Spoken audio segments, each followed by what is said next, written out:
Is evil what results when we yield to our base animal instincts?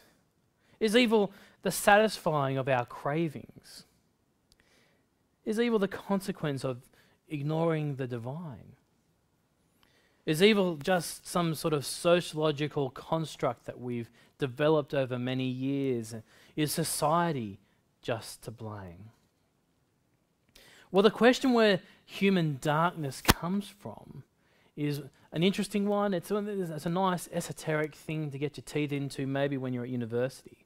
But actually, the question of where does human darkness come from is an important one. Because the way you go about treating or trying to stop evil is greatly dependent on where you think it comes from. You see, a great solution to the wrong problem is just a disaster waiting to happen. I'll illustrate. You see, if you think that evil comes because of ignorance, then the answer is education. So we educate the ignorant and they will stop being evil. But if evil doesn't come from ignorance, evil comes from somewhere without or some other reason, all you've done by educating the ignorant is created smarter criminals, right? And does that sound familiar? No, it's important that we know where evil comes from so we can understand how to fix the problem in society generally. And that's all well and good, but what about the evil that's from within us? How about our own darkness? That darkness that we would really prefer to be kept hidden. You see, I'm convinced that we all have a hidden fear that if people were to really know who we are, if they were really to come down to who we are as a person, that they might discover those bits and pieces of our lives that we like to keep closed off. That those parts, those areas of darkness that we try to hide from one another. You see, we all want people to accept us. We all want to be understood. We want to be accepted warts and all. And we're fearful that if people do come to understand who we are truly, that they'll actually see those areas of darkness and they will be repulsed. They'll reject us. And so we have that fear of being found out, of being rejected. And I think that's why we've seen the rise of what one reviewer has called the emerging post-wicked genre, the revisionist backstory fairy tale, and that is Maleficent. It's this idea that all these well-known evil characters from your childhood, the canon of movies or books or plays have these evil characters that are actually far more complex than the guy wearing the black hat. It's a re-examination of those villains that we've loved to hate throughout the ages. You know, the characters who were just simply evil to get the story going. You know, the ones where they would just wear black, they would scowl, they'd have their shifty eyes, and they would laugh maniacally. And so it goes. You know, the characters that actors would love to play. Well, why are they really as they are? Why are they evil? And that's what Maleficent is all about. It's a chance to explore the nature of evil. It's a chance to understand the darkness that is within each one of us, because you see, these evil characters are more like us than we're willing to admit. And so the big questions in Maleficent that we're going to look at are, what is evil? Where does it come from? And is there a way back from evil? So let's have a look at a clip from Maleficent. Well, that didn't work, did it? It worked before. Here we go. I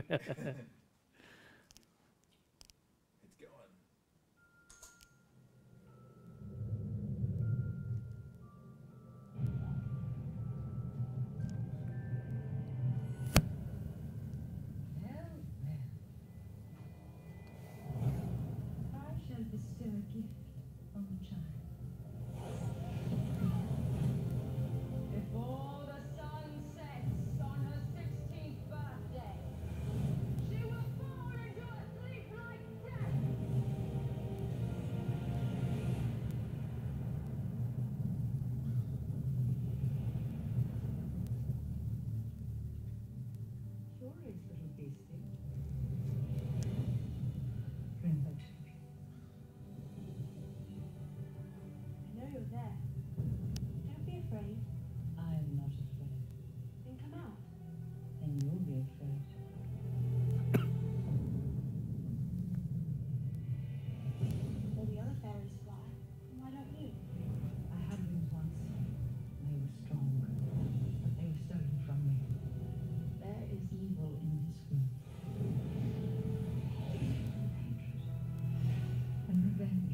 shadows. Fight with me now.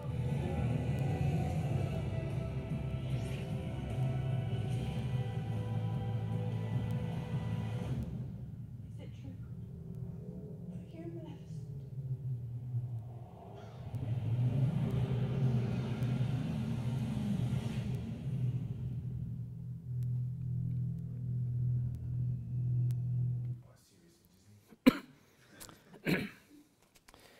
You see, you've all seen Sleeping Beauty, but you don't know what's really happened. You don't know what the story is all about.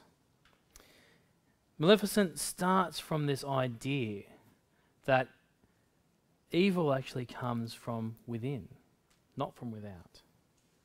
When we meet Maleficent, she's the young fairy protector of the Moor kingdom. She's powerful. She upholds justice in her kingdom. There's a kingdom of magical creatures, of pixies and ents and all sorts of magical beings. And a young boy, a human boy, Stefan, comes into the kingdom and tries to steal. And Stefan and Maleficent fall in love. They become friends and fall in love. And Stefan, as a sign of his love, decides to take off an iron ring, his prized possession, his only possession, and throws it away because it causes pain to Maleficent. And so they share true love's kiss, but Stefan also shares his ambition for greater things. And so Maleficent grows in strength and in power. She repels an invading human army before meeting Stefan again. And they sit and they have, they reunite again as friends and perhaps lovers. But we know that Stefan has actually been charged by the king to bring back Maleficent's head, to kill her, so that he can gain the hand of the princess and perhaps one day become the king himself. And so Stefan allows his ambition to overpower his love for Maleficent. And so he drugs her. And as she falls asleep, grabs a knife to kill her. But at the last moment, stays his hand. He can't bring himself to kill her. And instead removes her powerful wings and presents them as evidence to the king that he has done his job. And so is given the hand of the princess. Shift back to Maleficent, and she awakes from her drugged sleep and cries out in horror and in pain. She's been betrayed. Her powerful wings are gone. And so she allows herself in her hurt and her pain and betrayal to descend into darkness, literally plunging the Moor kingdom into darkness as she erects these big thorns that we saw before to keep the humans out.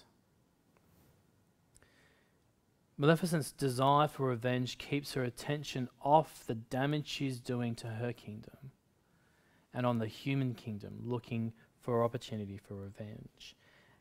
And it comes as Stefan has a daughter. And the pixies of the Moor, unbeknownst to Maleficent, go to the human kingdom looking to restore peace between the two kingdoms. And they bestow gifts upon Aurora, gifts of beauty, gifts of happiness on this new princess. But Maleficent also enters, and we see her intentions are not peaceful. In revenge, she curses the young princess, and we heard it there. The child will indeed grow in beauty and grace, but before the sun sets on her 16th birthday, she will fall into a sleep like death that can only be broken by true love's kiss, which Maleficent tells us doesn't exist. Princess Aurora is doomed. The betrayal of Maleficent has led this justice-loving, justice-upholding fairy to curse an innocent baby. And so to avoid the fate, Stefan sends Aurora away to be looked after by the pixies to protect her. and he becomes obsessed with stopping Maleficent. And so he builds a trap of iron, knowing that iron causes her pain. And he's not distracted from his purpose. The death of his wife doesn't distract him.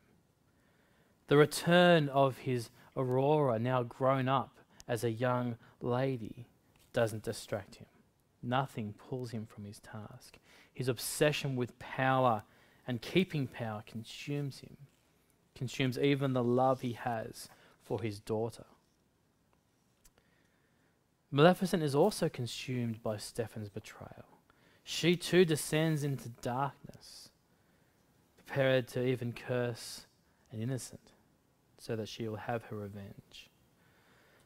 The evil that consumes Stephen and Maleficent comes not from some external power. It's not society, it's within. Their own desires have led them here. The drive for power, the desire for revenge have led each one to great acts of evil. And when you come down to it, when you boil it down, yes, there might be outside circumstances, but for each one it's a choice. Their evil is a choice to give in to their desires. What has God to say about this?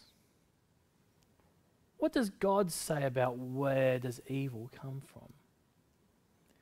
That is a topic that could cover months' worth of talks, but suffice it to say, we'll have a look at one particular passage, which says in James 1, each one is tempted when, by his own evil desire, he is dragged away and enticed. Then after desire has conceived, it gives birth to sin, and sin, when it is fully grown, gives birth to death. And we see this in Maleficent. We see the main characters giving in to their temptation, allowing their desires to drag them into sin. We too live in a world full of temptations.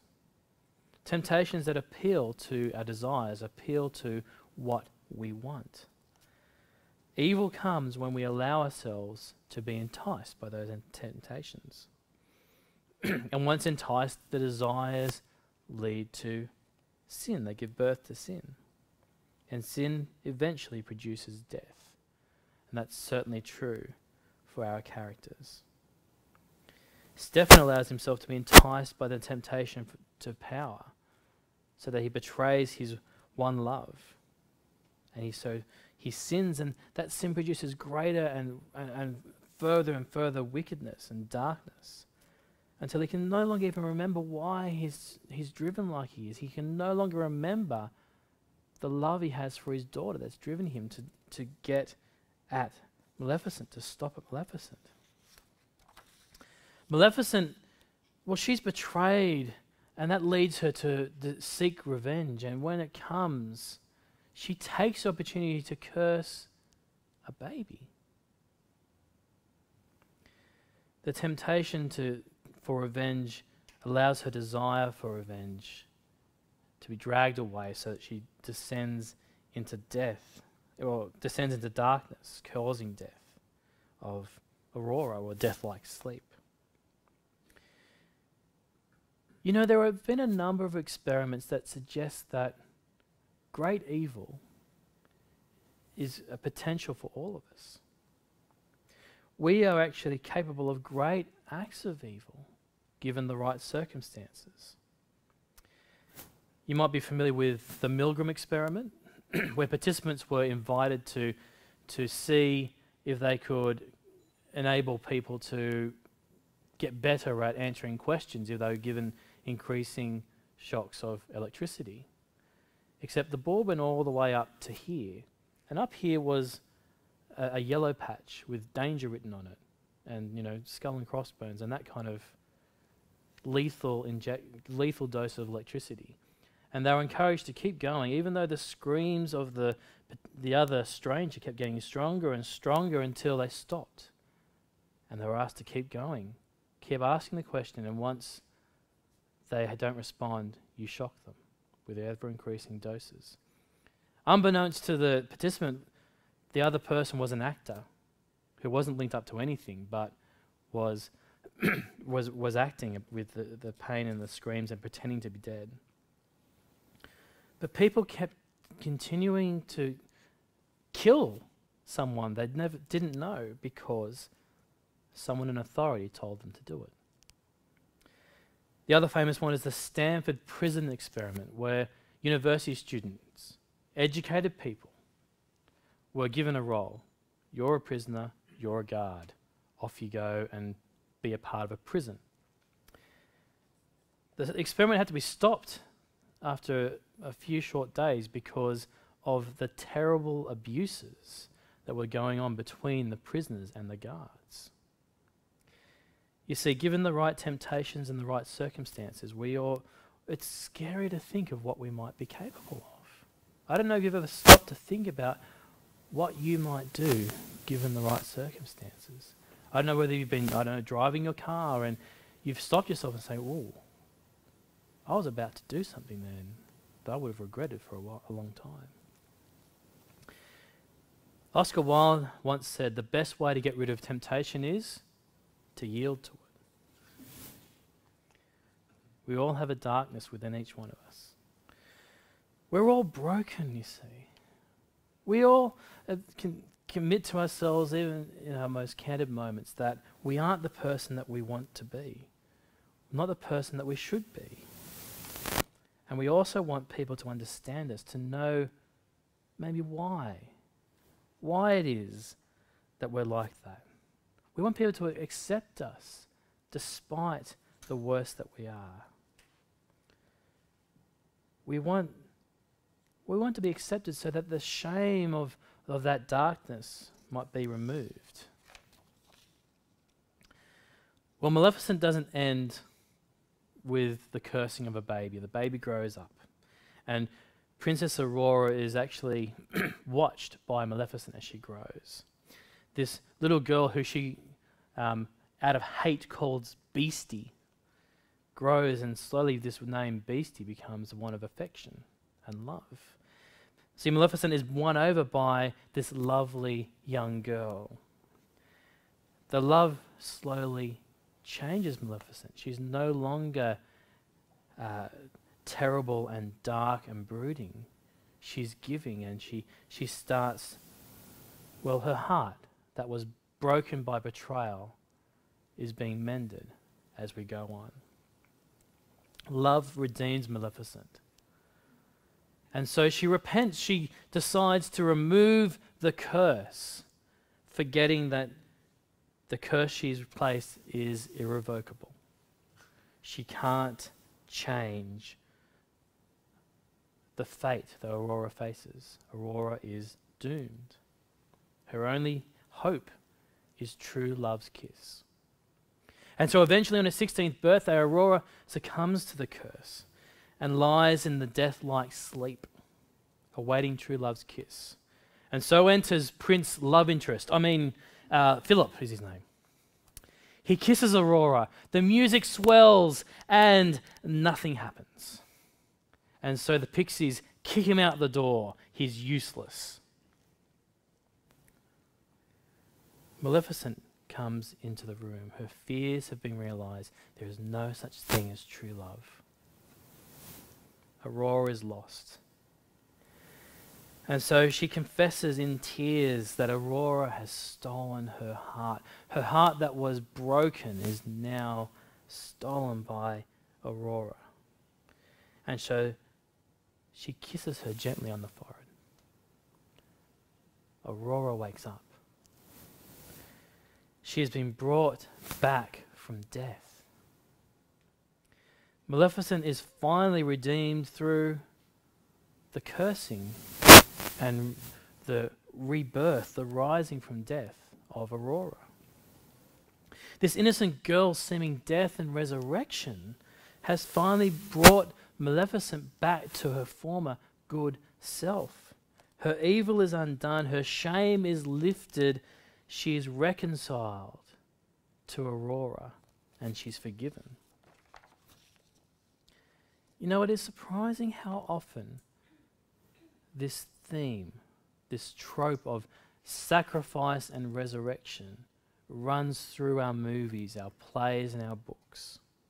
It crops up in our stories and movies time and again. And I wonder if you've considered just how unique this idea is to a Christian worldview. Despite the fact that it penetrates so many of our movies, how unique it is to the Christian world. You see, before Jesus, the ancient world held a big question mark over death. Death was this thing, it was a one-way road. No one got out. Any violators of death who tried to escape were captured and severely punished. You might have heard of the myth of Sisyphus, who eternally pushes a rock up a hill, stops and sees that rock fall to the bottom, back he goes, pushing it up for eternity. That's his punishment for trying to cheat death. But since Jesus, the idea of sacrifice and the idea of resurrection have found their way into our culture's psyche. Whether it's Aurora who rises again from the dead, or maybe it's Neo in the Matrix who dies and rises again, or even the honouring of the sacrifice of the Anzac. It's all throughout our spirit, this idea of sacrifice that we honour and the hope of resurrection. Now, in a Christian understanding of sacrifice and a Christian understanding of resurrection, it's all about redemption. It's all about new life. We see it here in 1 Peter 1. Praise be to the God and Father of our Lord Jesus Christ. In his great mercy he has given us new birth into a living hope through the resurrection of Jesus Christ from the dead. Resurrection brings new life. It brings redemption. Maleficent finds new life through the curse and the waking of Aurora. And so too those who trust in Jesus find new life in his resurrection. In Maleficent, I think we see that our storytelling as a culture is becoming more nuanced. It's becoming more realistic. Evil is actually much closer to us than we think, because evil is actually within us. Darkness, if we are true to ourselves, is actually much closer to our hearts than we would be willing to admit. That's what Maleficent has to tell us. But it also reveals that we truly fear people seeing us for who we are, seeing our darkness and rejecting us. We truly desire that people understand us, who we are, and accept us, maybe even despite that darkness. And so as a culture, we've started to explore these ideas. We've started to explore the concept of darkness. What does it mean? Will you accept me, knowing that I'm as dark as I am? Maleficent is redeemed despite allowing herself, in her revenge, a desire for revenge, to curse an innocent child. The redemption takes the death and resurrection of that child. But you know what? We've forgotten someone. We've forgotten Stephen. Stephen, just like Maleficent, has been dragged down by his desires, by temptation. But the movie reveals that Aurora is powerless, despite her seeming death and resurrection, to do anything for her father. Stephen is consumed by his darkness, by his evil. But you see, in Jesus' death and resurrection, we see a power that impacts the whole world.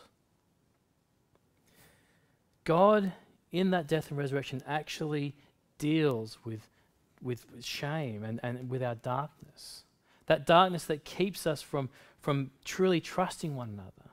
That shame that keeps us from being accepted by one another. God deals with it and truly accepts us. God deals with it and truly overcomes our shame. Do you want to be accepted completely? Do you fear that your inner darkness will mean that you will be rejected by all? If you take nothing else away today, know this. God so accepts you and so wants to embrace you that he sent his son to die and he rose him again from the death so that you can have that shame taken away, so that you can stand accepted completely. Do you want to be accepted completely? Is it time to consider Jesus?